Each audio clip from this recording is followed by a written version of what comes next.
Ladies and gentlemen, the red or the blue pill. The choice is yours.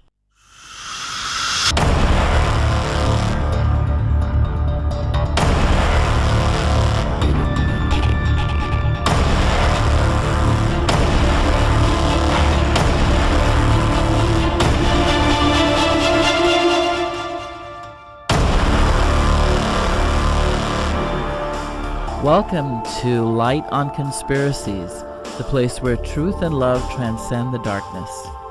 Your host, Peace Award-winning researcher Ole Dammegard. I'm here today with my beautiful friend Barbara Honnenger, who I feel very honored to have on the show.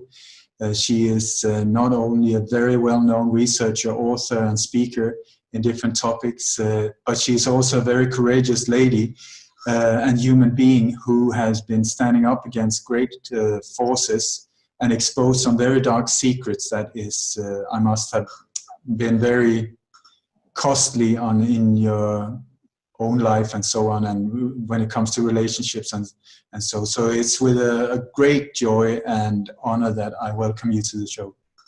Well, thank you, Ollie. This is a first for us, and I'm really happy to be here and share information that really matters with your viewers and listeners. That's very kind of you. Once again, I really appreciate you taking time. The first time, I mean, your name has come up since I've been doing research for such a long time. It's come up many, many times over the years, and especially in connection with Reagan, with George Bush Sr., and also with what was called the October Surprise. I think the October Surprise has almost become like a saying of when it comes to unexpected events in October, which is just before the US elections. And because the closer you get, the more importance these events can have. And right. You were in the whole circle and ring, inner circle, in the 1980 elections. That is correct, yeah? That's right. Mm-hmm. Would you mind telling us a little bit about your background and then how you ended up in the White House and how it was to work for these people? Wow. Well, my background. I would like to add that you've probably also heard my name connected with the 9/11 investigation. For sure. Which is my major focus now. But going back to my background, well, I guess that that what people need to know that's relevant to what we're talking about today is that I have worked for over a decade and a half. I'm now retired from it, but I worked for over a decade and a half with at the Naval Postgraduate School as the senior military affairs journalist there.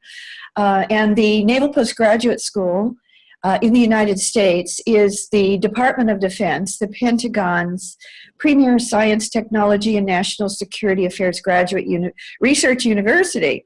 So you can imagine doing that, doing stories that were highly technical, highly scientific, and military and intelligence related for over 16 years with 1 or 2 stories a week, and the interviews and all the vetting that's required to do that. You can imagine that I'm a very careful researcher, and I'm also a very informed one. So I wanted people to know about that of my background. But I think what you're referring to in particular is almost a fluke, Ollie. But I did, by this incredible cosmic synchronicity is what it was. I ended up in the West Wing of the Reagan-Bush Sr. White House. Also in the 1980 Reagan-Bush campaign, at the very top level, I was working for the Chief Domestic Policy Advisor to then presidential candidate Ronald Reagan. And then when Reagan won, I was on the top floor of the Reagan-Bush Senior Transition Team office in National Headquarters, which is an official office then, because we're talking about the president-elect.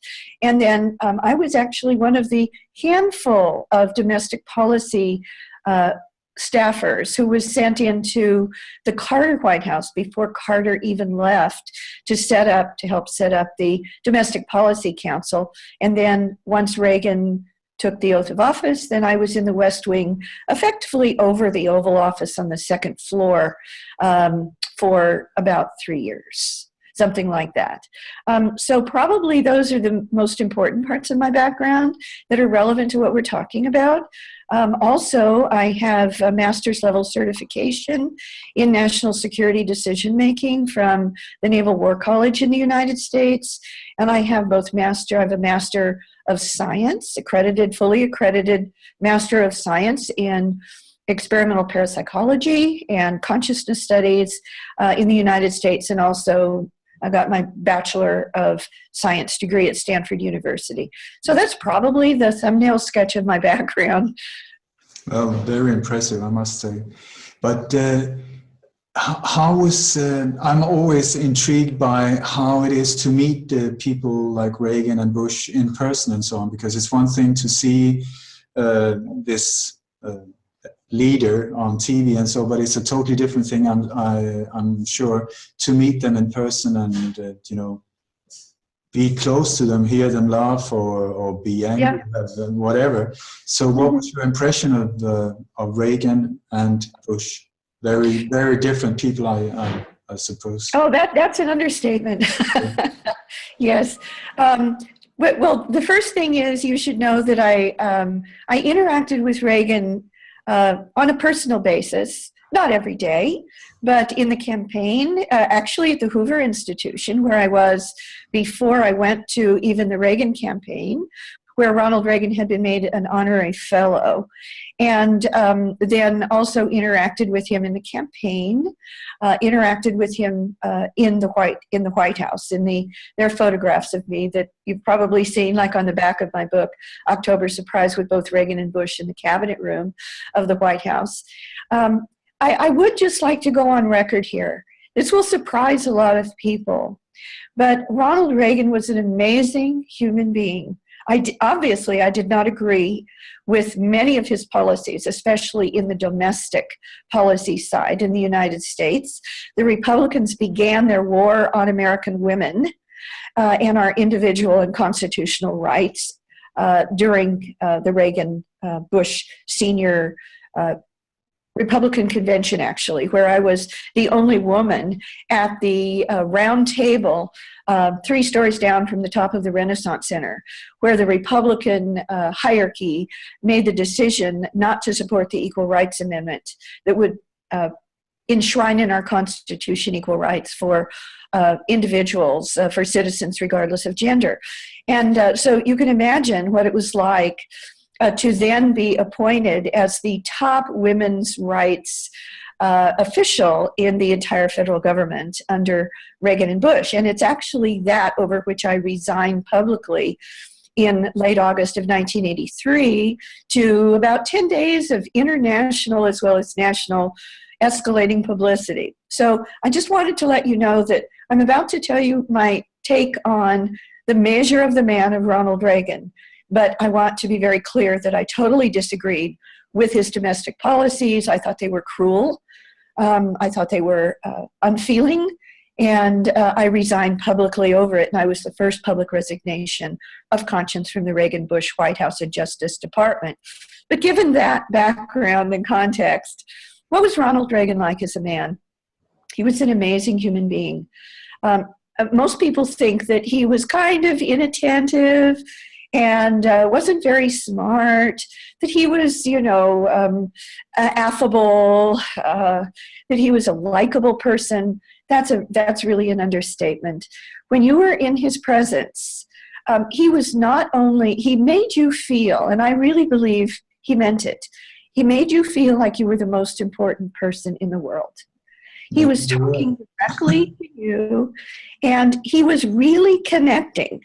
Unlike almost anybody I know, certainly nobody in my personal family is anything as personable as he was, and seemed to be genuinely caring on an individual one-on-one basis, which is what was so shocking, that he allowed his top officials in his administration to actually try to inflict upon the American people, especially female American citizens, the kinds of domestic policies that he tried to get away with.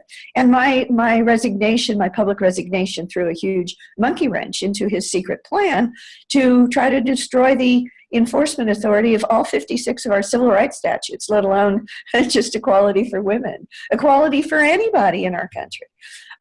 But he was genuinely personable, and this will surprise you, he had an amazing memory. I understand from reading, not from actually asking him, in my interactions with him in the White House and the campaign, I never actually asked him, but I've read that he had a photographic memory called an eidetic memory, for those of us in the field of psychology. And that was very clear. I remember one interaction with him, actually in the Roosevelt room of the White House. This is just across the hall from the cabinet room in the West Wing. An interaction with him that I had that showed me his phenomenal memory. I don't know if you're interested in that, but he did have an incredible memory. And it was only many years later that his memory began to have problems because we're told of Alzheimer's. And then we have Bush Sr., which in my book is a totally different character. Oh, Bush Sr. I have to tell you that I didn't interact with Bush Sr. on a regular basis of any kind. There's a photograph of him and myself and the President Reagan on the back of my book, October Surprise, which I don't know if you have a website, Ollie, but I will send you that photograph if you'd like to post it. I would Okay. I didn't interact with Bush in any way, the way that I interacted with Reagan. However, I did. I was in his presence a number of times. And I had the sense of a kind of ultimate evil about this person. And in my book, October Surprise, at the end, and of course there are other books on the subject, but not very many, and I don't think there's any on the subject directly, but I actually believe that Bush and or his factions in the deep state, certainly the CIA, were actually behind the assassination attempt on Reagan in, I believe that was May 30th. Of 1981, not long after Reagan became president. And that was a miraculous survival of President Reagan, and I was there for all of that. I actually think that Bush and his faction tried to take over the presidency by killing Reagan. He was a very evil person. My research totally backs what you're saying, and I totally, my findings are exactly that was a very brutal attempt for a coup d'etat, but so that it would be invisible that was a takeover. Yes. If you're interested, I could tell you briefly what happened and how I was involved on the day of the assassination attempt. Please do. Please do. Okay. Well, that was, if I recall correctly, it's been a while, but it's checkable on Wikipedia, of course. I believe that assassination attempt was May 30th of 1981. Anyway, it wasn't very long after Reagan became president and Bush became vice president. And that morning, now I should say that my office, my desk was right over the Oval Office, along with the person who was my mentor and boss, as it were, who was the chief domestic policy advisor for President Reagan. And his name was, he's now deceased, unfortunately, Dr. Martin Anderson. He was the chief domestic policy advisor to the president. So he was at the same level as the national security advisor on the national security side of policy making and decision making in the White House, in the Reagan-Bush Sr. White House and administration. So on the morning of 9/11, excuse me, not 9/11, that was another coup attempt, wasn't it? Yeah. But on the morning of the assassination attempt of Ronald Reagan in the spring of 1981, I had gone to lunch with a friend, not far from the White House, in a little diner. And I was sitting on one of those round stools that you can spin on, even though, of course, I wasn't spinning. And we were talking. And if I recall, it was not, my lunch break was around noon. And so at some point during our luncheon, I'm told, I don't remember, but I was told by him after the fact when he called me the next day or two, that I started spinning. I literally started spinning on my stool. And after I stopped spinning, I said to him, I have to go back to my office. I have to go. And there was a sense of urgency, a true sense of danger and urgency that for some reason I needed to be back in my office instantly. It was about a block and a half or two from the White House. And I remember taking off my high-heeled shoes and running over the cobblestones in the grass all the way to the gate, to the security gate off of the outside of the West Wing of the White House. And of course I showed my ID, which I had around my neck, and I literally ran out of breath into the White House, past the Marine Corps guard, who always salutes, and up the stairs, and just flopped down in my chair. And literally, Ollie, 10 or 15 seconds after I did this, the door to Dr. Martin Anderson's office opened, and he literally whispered to me, "Come in here, don't say a word, close the door." And I did that. And of course, he looked ashen-faced, and everything was very urgent. He sat me down in a chair. He said, "I'm putting you in charge of the domestic policy staff. Reagan has been shot. He's at the White House. Don't tell anyone yet. Turn on the television. Turn it on to," I believe he said, CNN. Anyway, I turned on the TV in his office, a pretty large screen, and he said, "I'm going to tell everyone, I'm going to tell my deputy, Ed Gray, to have everyone come into my office. I want you to be sitting in my desk chair, and then I'm going to come in after a few minutes. I'm going down to the Situation Room in the basement of the White House, and I will be the domestic end of things here in the White House and the administration, tracking what's happening, and I will keep you posted." And I did that. And Dr. Anderson went down to the Situation Room. I don't know what was happening down there, except for the famous, what you now know about Alexander Haig, until Vice President Bush, who was on a plane and his plane had to turn around and come back to Washington, D.C. And in the meantime, Alexander Haig was in charge. And of course, his famous saying, "I'm in charge here," that's all he meant, that he was in charge of the Situation Room. And that was really blown up against him unfairly. But anyway, so here we are. And I was sitting in my boss's office above the Oval Office, knowing what had happened, very much afraid, not only for Reagan, but for the country, already suspecting George Bush Sr., frankly, when everyone came into the office, into Marty's office, and closed the door. There were about maybe a dozen of us in the domestic policy staff in the West Wing. And it wasn't long before Dr. Anderson came back up, about after 20 minutes. We were watching the TV, and of course it was now known what had happened on the television. And the door opened, Dr. Anderson came in, he stood there ashen-faced. And there was a pause, and he said, "Jim Brady," who was the White House press secretary, he said, "Jim Brady is dead." And I looked at him from his own seat, his own desk chair, across his own desk. He was standing just inside the door, pretty big office. And we'd all turned around looking at him for the latest update to see if Reagan was alive. And when we heard that, I looked at him, and I don't know where it came from, Ollie, but I just looked him in the eye, and I said, "No, Marty, he's not dead. Go check again." And he looked at me. If you had ever known Dr. Anderson, you do not question Dr. Anderson, especially in front of his entire staff, but this information came from some higher source. And he looked at me, but he knew that about me. This is the reason I had earned the first ever accredited graduate degree in consciousness studies in the world, because of my life experience in this regard. Anyway, he looked at me. He knew that about me. He looked at me, and suddenly, at the beginning, he looked angry, like he was going to fire me on the spot. And then something came over him as well, and he said, "Oh, all right, I'll go check." And he went back down to the Situation Room immediately. About 10 minutes later, he came back, walked in the door. He was beaming with light. And he said, Jim Brady is alive. Wow. He had been brain dead for 45 minutes, we were told.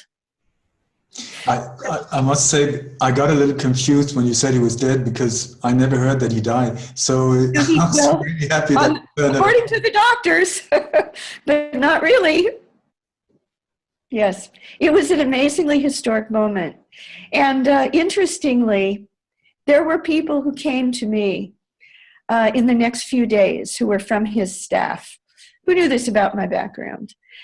And one of Marty's top aides, his name was Kevin, came to my desk a few days later when we knew that Reagan would survive. But he was, of course, extremely injured, and there was going to be a major recovery, which went on for at least a month, as I recall, and also for Jim Brady. And no one who was shot, including one of the Secret Service agents, died.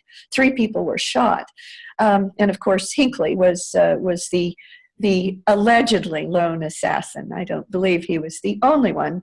But anyway, one of President Reagan's and my boss, Dr. Martin Anderson's top aides named Kevin, came to me a few days later when we knew everyone was going to be okay, but there would be a long period of recuperation and recovery. He came to me and asked if he could go out to dinner with me. And we did that. And over that dinner, again, this is some kind of higher information. He said to me, he said, you know, Barbara, I've been talking to a lot of people here, and we believe that there's something about you that saved the president. Wow. Wow. Now, I should tell you that not long before that, my father died unexpectedly. And my friend Kevin actually said to me that the moment Reagan was shot and we learned he had survived, the first thing that came into my mind was your father dying so unexpectedly, that he believed, I'm not claiming this, that he believed there was some kind of a connection. I have no idea, Ollie, but my experience is really very personal during that period of time. Powerful. Very powerful and very beautiful as well. What you said that when this happened, you suspected Bush right away. Yes. Was that just by intuition, or was there anything else? Was there signs that was coming up to this point? Well, of course, there's always both intuition or your gut instinct, whatever you want to call it. Having a graduate degree in parapsychology, not only parapsychology, but also experimental psychology, and having studied human and non-human primate communication for a very long time at Stanford University with some of the best professors and scholars in the world, we know that these so-called gut instincts or intuitions, they're a function of your right hemisphere in 95% of us. But of course, there is also my very well-developed left hemisphere analysis, and I'm a very informed person. And it wasn't long after, so yes, it was intuition, but it was instant intuition. And following that, it wasn't long before the mainstream media was reporting. It was a blip and it went away pretty soon, but it was immediately reported that, and it's in my book, October Surprise, towards the end, it was immediately reported by the mainstream media after the assassination attempt that it was. I just got a note that my internet connection is, quote, unstable. So hopefully we will be able to continue here.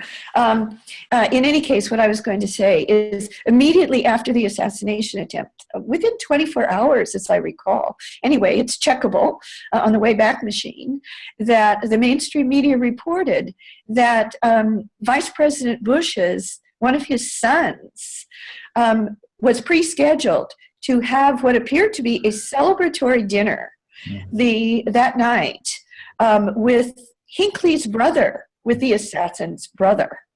And not only that, but the assassin, the alleged sole assassin's father, was the individual very high up in the Republican Party who had actually nominated Bush, proposed Bush Sr. for the vice presidential running mate for Reagan. So it was all too tight, all very much too tight. And again, who benefits? Who would have benefited from Reagan being assassinated that morning, that horrible noontime? I think it's important to point out that I think maybe some listeners are not aware, but George Bush Sr. as a young man was actually the paymaster for an ultra-secret hit team called Operation 40, which was deeply taking very big part of the assassination of JFK. He was on location, as was Nixon and many other high people. At Dealey Plaza. Mm-hmm. Sorry? Yeah, he was present in Dallas that day at Dealey Plaza. Yeah. Yes. And also, I mean, we're talking about weird connections with the Hinckley family, but also he was with the Bin Laden family when 9/11 happened. And a Bin Laden family member, yes, with the Carlisle group meeting. Yeah. So it's like, in my world, he is a super, super, super criminal person. And absolutely. I believe he is the criminal person on the planet. You know, he's probably not going to be around too much longer. Just yesterday, or maybe it was this morning, I don't know if it's brand new, I believe it is, but I received an email with a link, I haven't opened it yet, claiming that a new cache of documents has been released, CIA documents or some kind of documents, I have to go there, to the effect that proving that Bush, when he was CIA director, when he took over as CIA director right after another coup, which is called Watergate, where they got rid of Nixon, right? And immediately was also behind. Who immediately put George Bush Sr. is head of the CIA, and he started destroying documents. And I just got the link with the proof that he, in fact, did destroy all those MK Ultra and other Hitler-Nazi-related documents, or at least stashed them away someplace, probably in his own basement, right in Houston. But anyway, yes, he is one of the, if not the, I used to call them the spider in the middle of the deep state web. Yes. And that is also my impression after all of these years. And I spoke many times with Chip Tatum, who is a CIA whistleblower, who was very courageous person. Sorry? He's a very courageous person. He is. I very much respect not what he did during his career. I cannot accept that, but I truly respect his courage for standing up and exposing what he's been part of. And I asked him about Bush Sr. because he was actually the commander of an ultra-secret hit team called Pegasus under the direct control of George Bush Sr., taking part of at least 17 assassinations in the Western world. And I asked him about Bush, and he said Bush, that he interacted with a lot. I mean, he flew him into many different countries, and he was delivering drugs to Clinton and Bush in Mena, Arkansas, personally, and so on. He said that Bush Sr. was one of, if not the most intelligent person he ever met, with a very strategic I'm sure that's true, but he's using it for evil. And he also said he is by far the most evil person he ever met. And that comes from a person with a military background who's been surrounded by assassins and killers and soldiers of fortune his whole life. So to say a thing like that, that sort of gives me chills down the back. So this is absolutely. This is why can I ask you as being so intuitive and sensitive, when you were close to him, Bush, what was the feeling sort of like that you got? I've always been interested in, if I met such a person, how would I react and so on. Well, you know, that's very interesting. I'd like to back up for a moment. If you'll remember that question, I do want to answer it, but there was something you just said that's important for me to bounce off of. I just wanted to make it clear, like with people like Chip Tatum, who did heinous things when they were in the government, the military intelligence complex, whatever you want to call it. They did heinous things, and then when they got out, suddenly they found their conscience. That's not good enough. The reason that there was 10 days of escalating national and international publicity. When I resigned from the Reagan White House and Justice Department on national television, I resigned publicly, live, on either the Today Show or Good Morning America. I can't remember which one of the two. And the reason there was so much publicity for so long, and it kept escalating and shook the foundations of the Reagan Bush Senior White House and administration, was because I was still in the job. I had the courage to resign and tell the truth while I was still in the position, the official position. And when I retired, when I resigned, 10 days later, or a few days later, the publicity ended when KAL 007 was finally shot out of the sky, and there was another subject for the mainstream media in the whole world to focus on. When that happened, Time magazine, as I recall, it was Time or Newsweek, I'm almost certain Time, but one of the two, they did a 2-page article on my resignation, my public resignation as a top political appointee. And I learned myself, after they had done the historical research and background research, in the first paragraph or two of that article, in one of our mainstream magazines in the United States, top magazines, I learned that no one in the executive branch of the federal government had the courage, or had, for whatever reason, resigned publicly and criticized a sitting president since, guess what year? 1946. I was going to say 1792 or something like that. Yeah, 1789. You know, I was like Dorothy in Oz. I still am. That's my personality. I mean, I really do, it's in my DNA. I'm an egalitarian, and these people are all authoritarian hierarchicalists. I really think there are two kinds of people on the planet, and that we're kind of wired that way. We're either egalitarians, and we tend to be on the democratic side of things and progressive, or we're authoritarians. And people like Chip Tatum and George Bush Sr., they're wired to be authoritarians. Like the ultimate was Adolf Hitler. And it's not a coincidence that George Bush Sr.'s, it was his grandfather, right? Was it his father? His grandfather was both of them were involved. Father. It was Hitler's banker in New York. Yeah, that's Prescott Bush. Prescott Bush Jr., I believe. Prescott, his father. His father was, yes, George Bush Sr.'s father was deeply involved with Hitler's banker in New York. Yeah, together with the Dulles brothers, Allen Dulles and John Foster. Yes, who one of them became head of the CIA, big surprise, you know, and the CIA headquarters outside of Washington, D.C. in Langley, Virginia, is the George Bush Sr., the George H.W. Bush CIA headquarters. What can you say? Okay, so remind me of your next question. My question was, how did you, since you are so intuitive and sensitive physically and to energies and so on, when you got close to George Bush Sr., when you looked into his eyes and you saw his smile, and what was your feeling? What was your experience? Well, I can tell you the time, and it's actually captured on a photograph. If I could find it, I'm not saying I can find it quickly, but the next time I come across it, if I still have it, I do somewhere. It might take months to come across it. But there's a photograph of him that was taken by the White House photographer when he first came in contact with me. And it was actually the same the same hour or so that the photograph was taken by the White House photographer on the back of my book, October Surprise, where I'm standing there with Bush and President Reagan in the cabinet room. So this was in the cabinet room, but it was after that photograph was taken, and there was a kind of more informal gathering of the people who were in the cabinet room. And Vice President Bush Sr. was there.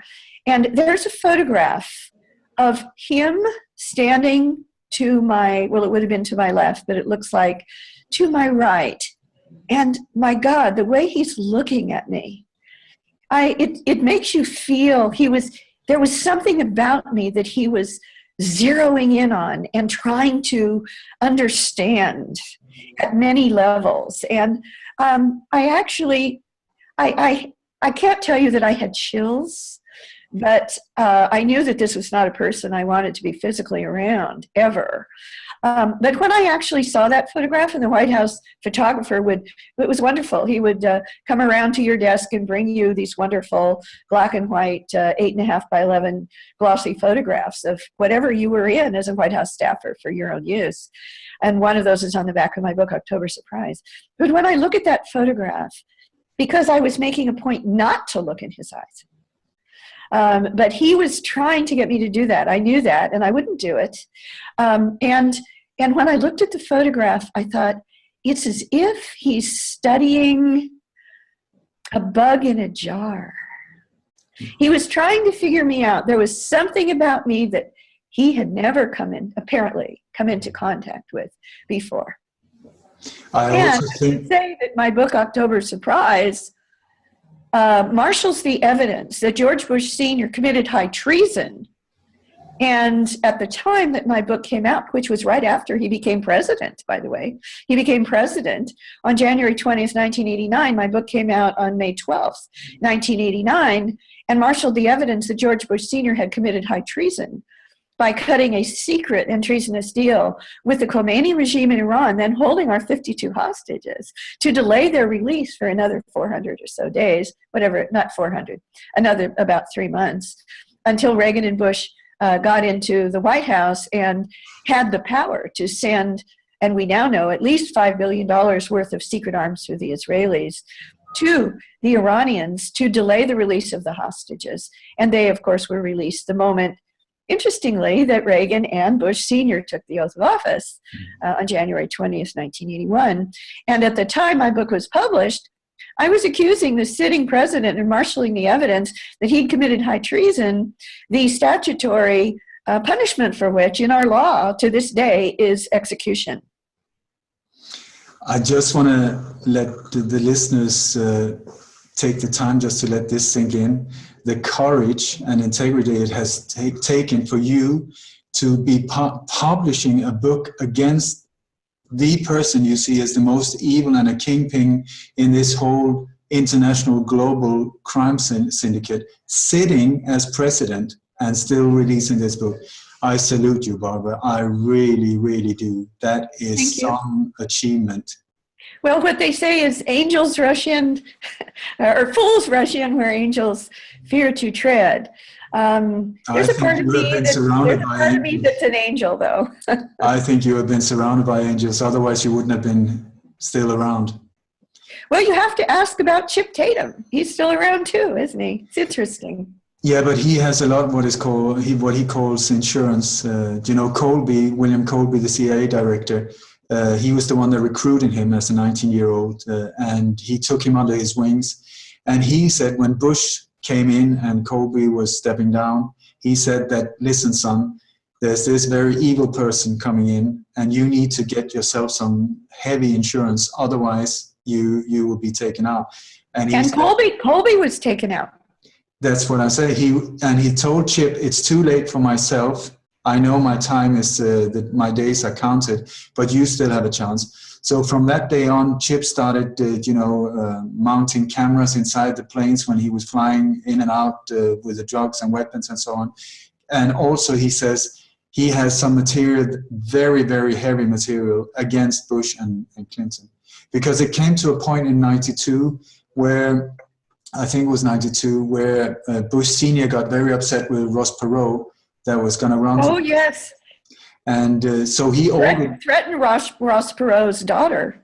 Exactly. Bush commanded Chip to terminate Ross Perot. And that came just to a point where Chip exploded and said, I refuse to do this. Absolutely no way. It had just come to a point where he couldn't take it anymore.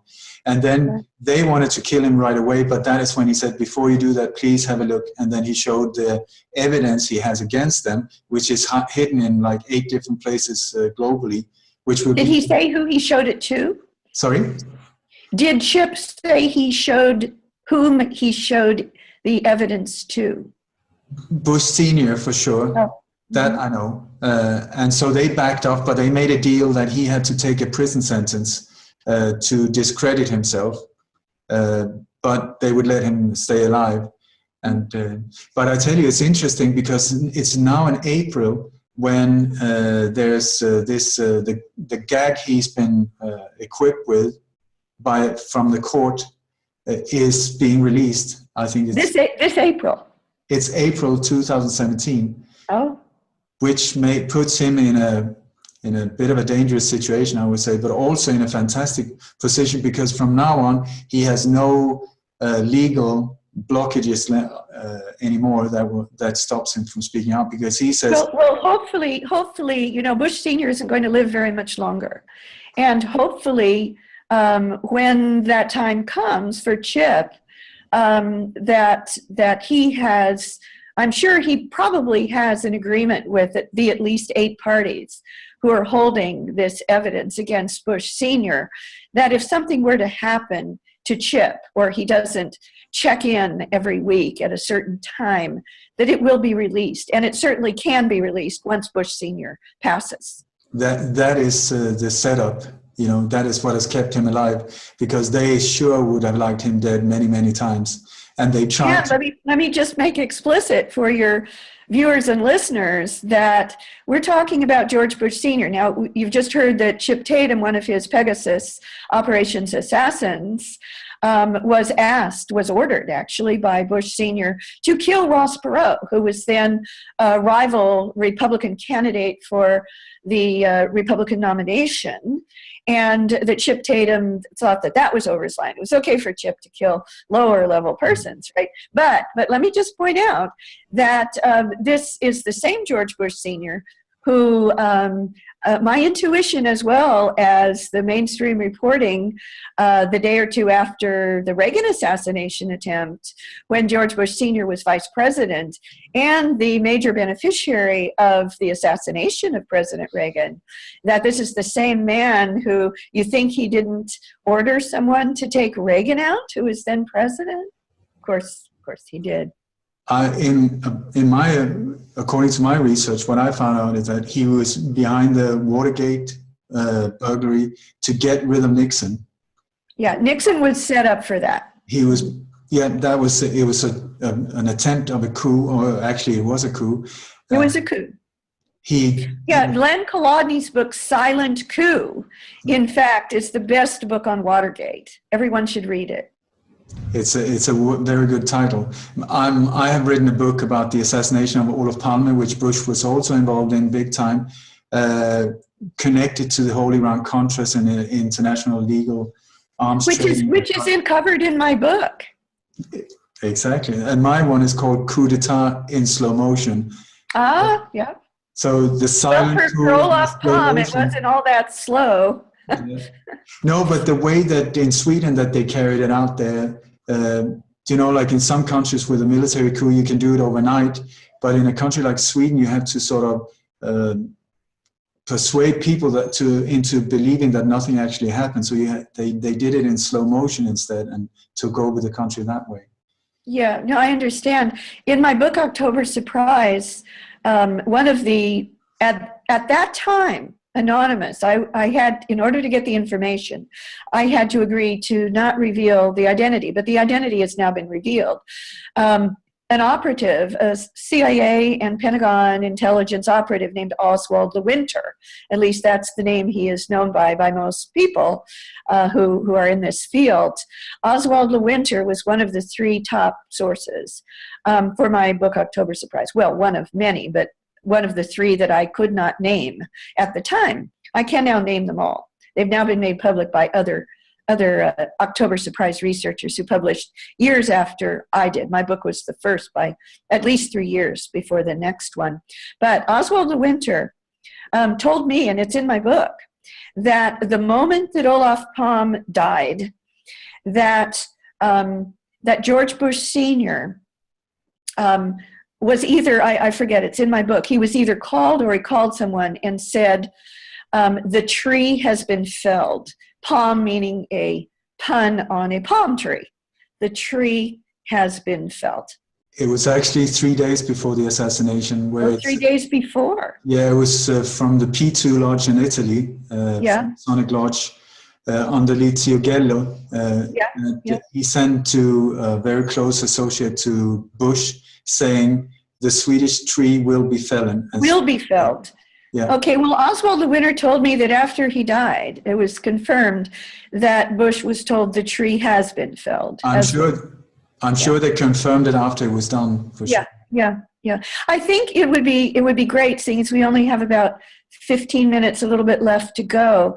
Maybe we can, unless you have other burning questions, I know you have a lot, but I'd like to make explicit for people the parallels between what is happening right now in the United States, which is a true constitutional crisis, with all the evidence that's pouring out every single day now, even in the mainstream media, with at least 4 independent parallel investigations of the evidence for Trump campaign collusion with the Russians to hijack our democracy in the last 2016 November election, the parallels of that with the October surprise. I'd just like to make that explicit for people before we end here.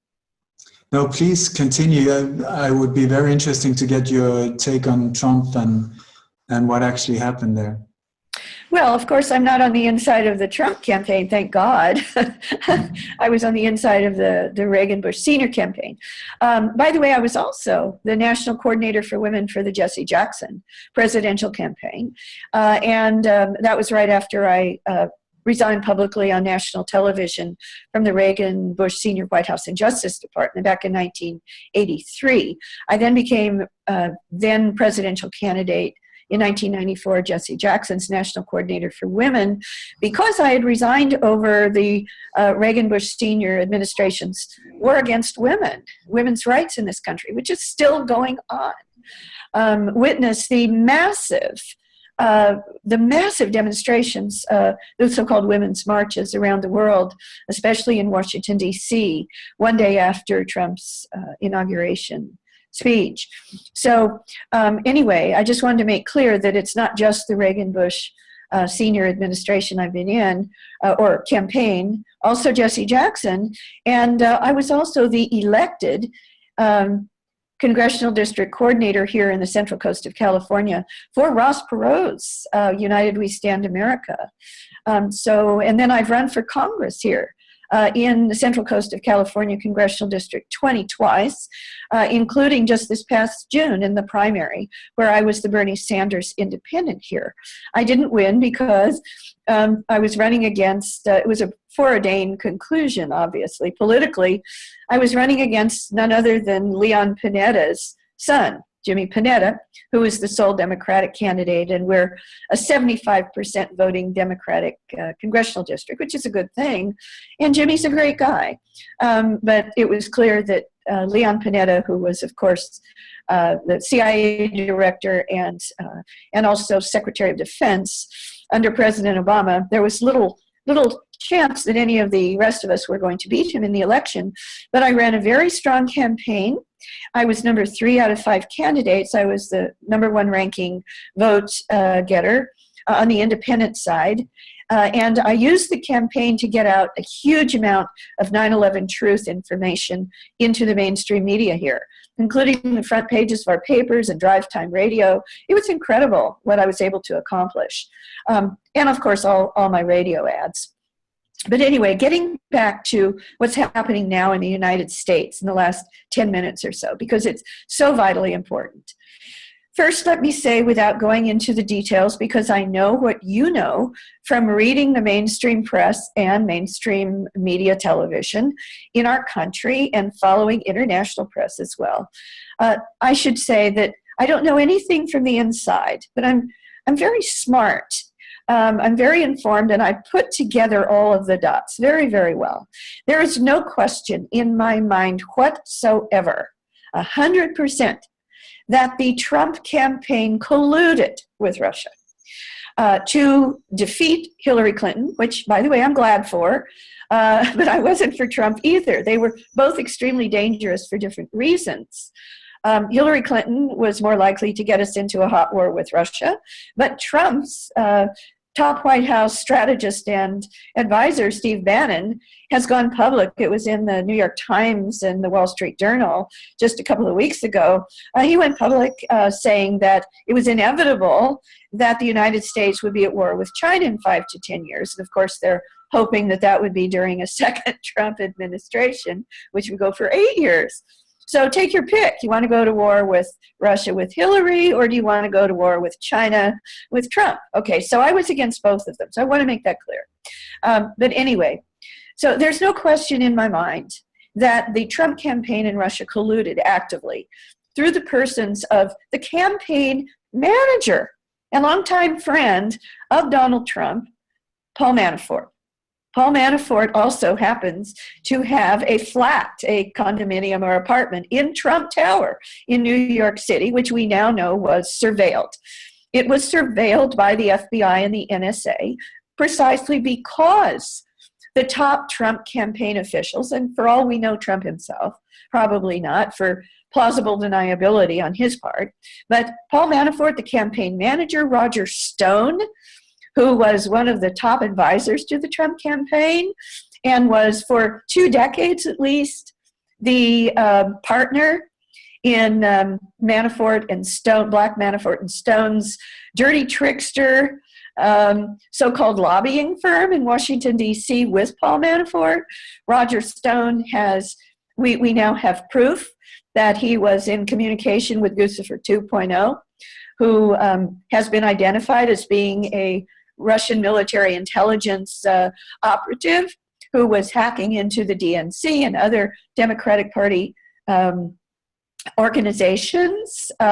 And also we know that we have 16 of his communications that have now been made public between Roger Stone, top Trump friend for years.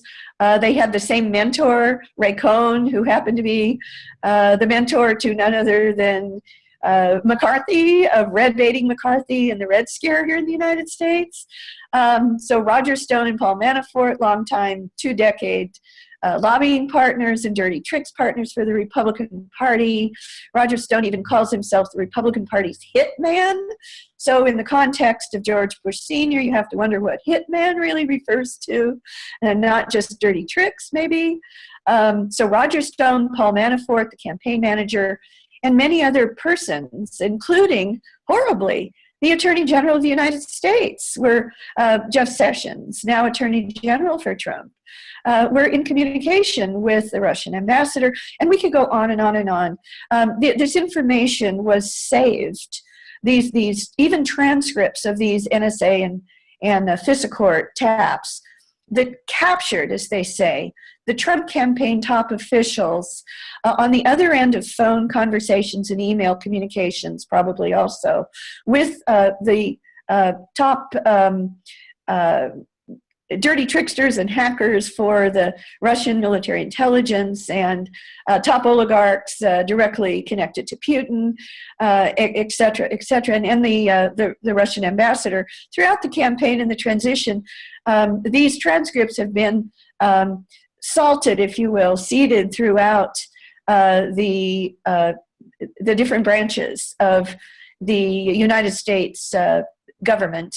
And they're now in the hands, we know, of the Democrats who are on these House and Senate Intelligence Committee investigations of the Trump-Russia collusion.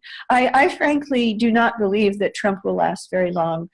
In fact, after being briefed by FBI Director Comey in a classified briefing to the top members of the Senate Intelligence Committee about a week ago, the ranking top Democratic member of the Senate Intelligence Committee, Dianne Feinstein, one of our 2 senators here in California in the US, came out to the microphone in the hall in the Senate building, and she was asked, now that you've seen and been fully briefed by FBI Director Comey, and this was before he testified and acknowledged the ongoing official investigation by the FBI through the FISA court and also NSA taps only a few days ago, I think this past Monday. So she comes out in the hall and she's asked by one of the members of the press, so now that you've seen this information, I know you can't tell us the details, but do you believe that they could rise to the level of President Trump being impeached?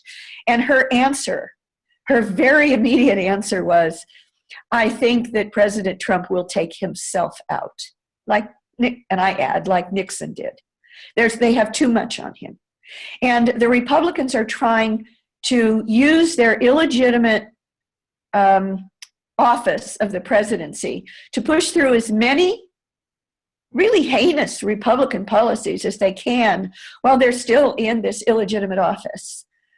So that's what's happening in the United States right now. And let me just make explicit for people that the last time that a U.S. presidential campaign colluded with what is being called a hostile foreign power. Now, I don't believe Russia is. However, that's what they're being called by our mainstream media. The last time that a U.S. presidential campaign secretly colluded with a hostile foreign power was the October surprise. And that was when the Khomeini regime was still at that time, in October 1980, during the campaign between the Reagan-Bush Sr. campaign on the Republican side and President Carter's White House, who was legitimately trying to get our 52 hostages home. The Reagan-Bush campaign, in the person of George Bush Sr. himself, and then campaign director William Casey, soon to become, not surprisingly, the CIA director. First CIA director, guess what?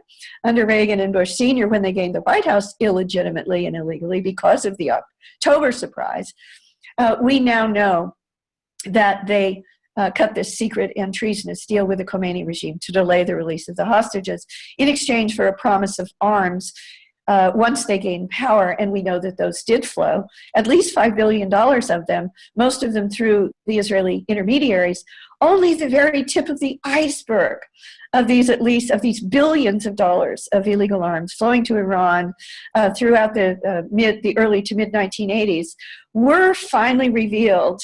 The tip of the iceberg arms in the so-called October surprise Iran-Contra arms shipments, which were only a few $100 million worth of that billions of dollars of huge iceberg under the water, which is exposed in my book, October Surprise. So this is not the first time by any means that a Republican, and let me underline, they're always Republicans, that the Republican campaigns, which simply cannot win otherwise without pulling these illegitimate dirty tricks. It's not this Trump campaign Russian collusion is by no means the first time that a Republican campaign has colluded with a foreign power to effectively steal a U.S. presidential election. It happened in the October surprise, and before that, it happened when none other than the same person, one of the same top officials in the Republican Reagan-Bush Sr. campaign, Richard V. Allen, who was the chief national security advisor to Reagan and became his first national security advisor in the White House.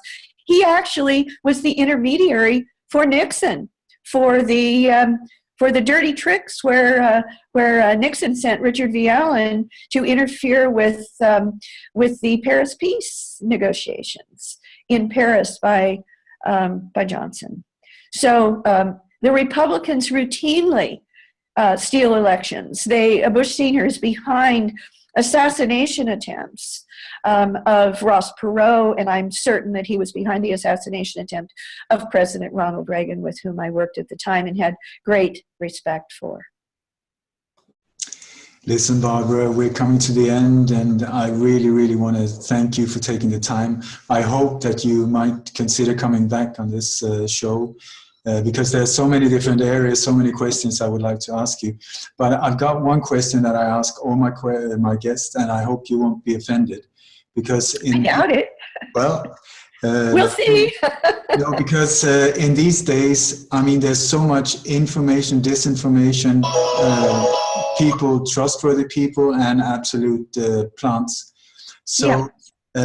My question to all my guests, and to you included, is how can we know that you are not part of controlled opposition? Oh my God. What they did to me, number one. Yeah. I mean, I was a persona non grata. I was attacked by the Reagan-Bush Senior White House. Oh my God, they tried to destroy my life. When I left the Reagan-Bush White House and resigned publicly from the Reagan-Bush administration. And then I came back to California after 10 days of international publicity. When I came back to California, I was reduced, as you will. I had to, I'm not a wealthy person.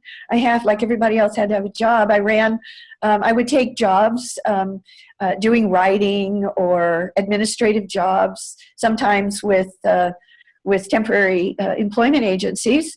And I even ran bed and breakfast inns here in the central coast of Monterey. Beautiful place, you should come. And at the end of the 3 weeks, which is usually, 3 months, which is usually if you're placed with a temporary agency, your boss decides, well, are we going to keep you or not? And they have to pay a little bit of money to the temporary agency, and then you're permanent. There would be these two obvious FBI guys just sitting in the hall with their shiny black shoes. And they would go in and talk to the boss, and I wouldn't be hired.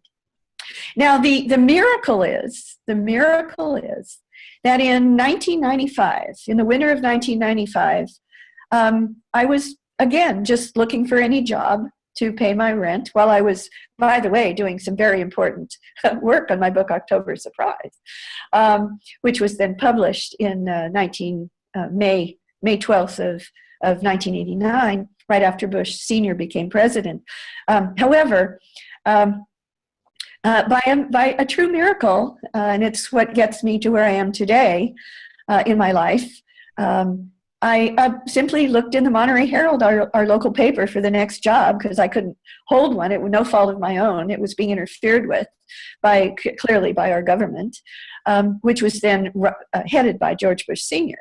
I applied for a job that was advertised in our local paper, and it was for a journalist for the Naval Postgraduate School, and I was hired. I was hired, and once you are a federal employee, you almost have to assassinate the president's daughter on live television in order to lose your job. And I held that position because I'm a very good writer and investigator, and everything was vetted, of course, all the way to the Pope, for 16 years. Wow. Listen, Barbara, it's been an absolute pleasure. Very, very interesting. And I really, especially these personal experiences around Reagan, the assassination, and also your experience of Bush, that has been very interesting for me personally. And well, I really wish that one day you would like to come back. Until then, thank you so, so much. Thank you. I look forward to the link to this show.